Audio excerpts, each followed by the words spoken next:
Bonjour à tous, avant de répondre aux questions que j'ai reçues sur la vidéo consacrée à la pâte sucrée de Pierre Hermé, je tenais quand même tout d'abord à vous remercier pour les nombreux messages positifs que j'ai reçus suite à la parution de cette vidéo.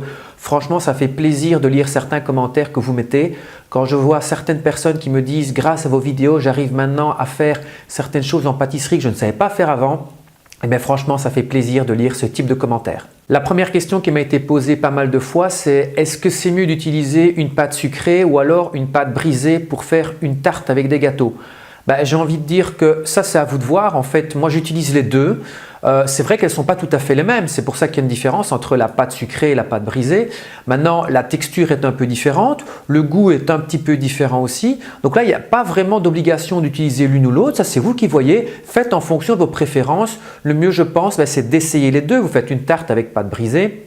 Vous faites une tarte avec pâte sucrée et vous testez pour voir laquelle vous plaît le plus. La deuxième question, c'était lorsqu'on réalise une tarte avec la pâte sucrée et qu'on fait une tarte avec des fruits, est-ce qu'il n'y a pas un risque de voir le jus des fruits partir de la tarte pendant la cuisson?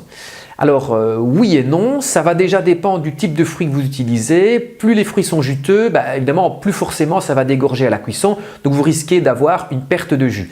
Mais ce que je n'ai pas précisé dans la vidéo, c'est que vous devez d'abord pré-cuire votre pâte sucrée, c'est la même chose pour toutes les pâtes en fait. Vous devez d'abord pré-cuire votre pâte pendant 10 à 15 minutes et puis alors vous mettez seulement les fruits à l'intérieur. La pâte étant déjà pré-cuite, le jus normalement ne devrait pas sortir de votre tarte. La dernière question, c'était est-ce qu'il y a des fruits à proscrire lorsqu'on fait une tarte avec une pâte sucrée? À vrai dire, je n'en sais absolument rien.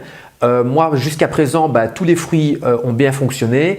Maintenant, plus les fruits sont juteux, plus vous risquez d'avoir une pâte un peu molle. Ça, c'est vrai probablement. Maintenant, je n'ai jamais rencontré le problème en faisant des tartes. Donc, si vous constatez en faisant certaines tartes qu'il y a des fruits qui ne vont pas avec la pâte sucrée, mettez-moi un commentaire, ça me fera plaisir et en plus de ça, je pourrai en faire profiter toute la communauté. Voilà, j'espère avoir répondu aux principales questions qui ont été posées sur la vidéo de la pâte sucrée. Si vous avez encore d'autres questions à me poser, que ce soit sur celle-là ou sur une autre d'ailleurs, n'hésitez pas à le mettre en commentaire au bas de la vidéo.